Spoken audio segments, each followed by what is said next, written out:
जब नाव डूबने वाली थी, तब एक फकीर ने दुनिया को सिखाया, जिंदगी का सबसे बड़ा सच।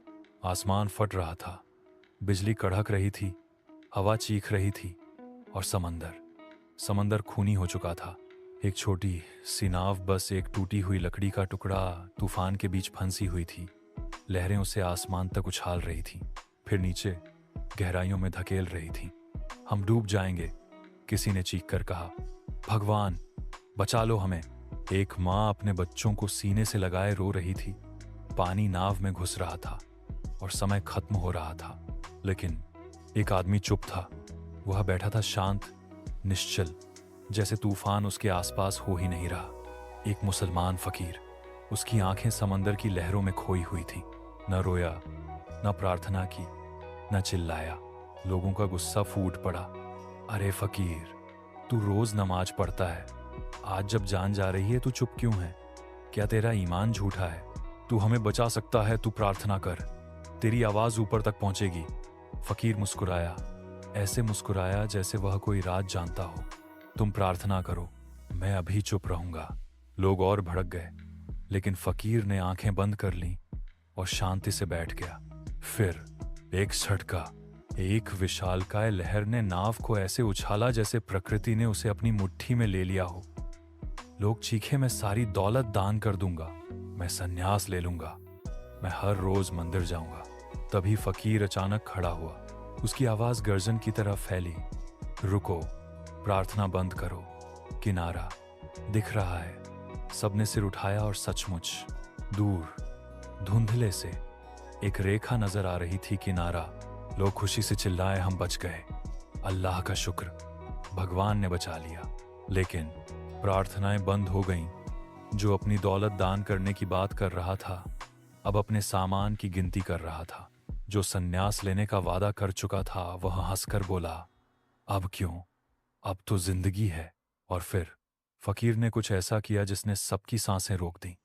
वह खड़ा हुआ, धीरे से अपना दस्तार ठीक किया और नमाज पढ़ने लगा। लोग हैरान, अरे फकीर, अब तो हम बच गए, अब प्रार्थना क्यों? फकीर ने धीमे स्वर में, लेकिन ऐसे बोला जैसे हर शब्द आपके दिल में उतर जाए, मैंने अपने गुरु से सीखा है, नावें मझधार में नहीं डूबती, किनारों पर डूबती हैं। मझधार में तो हर कोई भगवान को याद करता है, पर किनारे पर पहुंचते ही भूल जाता है। मैं प्रार्थना इसलिए कर रहा हूं ताकि किनारे पर पहुंचकर मैं उसे न भूलूं। एक खामोशी छा गई, कोई बोला नहीं। एक बूढ़ी माँ ने आंखें पोंछते हुए कहा, फकीर साहब, आपने हमारी आत्मा को झकझोर दिया। हम तूफान में भगवान को याद करते हैं, लेकिन सुख में उसे भूल जाते हैं। नाव किनारे लगी। लोग उतरे, लेकिन उनके चेहरे पर खुशी नहीं। एक सवाल था, और फिर फकीर ने दिया वो संदेश जो आपकी जिंदगी बदल सकता है। दोस्तों, जिंदगी का असली तूफान तब आता है जब आप सुख में डूब जाते हैं, जब आपकी नौकरी स्थिर हो जाती है, घर बन जाता है, बच्चे पढ़ने लगते हैं, तब आप भगवान को भूल जाते हैं, तब आप अहंकार में डूब जाते हैं और वहीं आपकी नाव डूबने लगती है। सच्ची भक्ति वही है जो सुख में भी आपको झुकाए। सच्ची शक्ति वही है जो दुख में नहीं, सुख में आपको संभाले। इसलिए चाहे आप कहीं भी हों, किसी भी हाल में हों, अपने मन को सावधान रखिए, क्योंकि जिंदगी के किनारे पर पहुंचकर भटकना सबसे आसान होता है। और अब आपकी बारी है। क्या आप भी उस फकीर की तरह जिएंगे, जो तूफान में भी शांत रहे और सुख में भी परमात्मा को याद रखे? अगर यह कहानी ने आपके दिल को छुआ, अगर आपको लगता है कि यह संदेश और लोगों तक पहुंचना चाहिए, तो इस वीडियो को लाइक करें, शेयर करें और अपने प्यारों को टैग करें, क्योंकि जिंदगी का सबसे बड़ा सबक सुख में भी भगवान को याद रखना है। यह कहानी सिर्फ आपके लिए इजी दो लाइफ पर, जहां हर कहानी आपकी जिंदगी को आसान, गहरा और अर्थपूर्ण बनाती है। सब्सक्राइब करें, क्योंकि अगली कहानी आपकी जिंदगी बदल सकती है।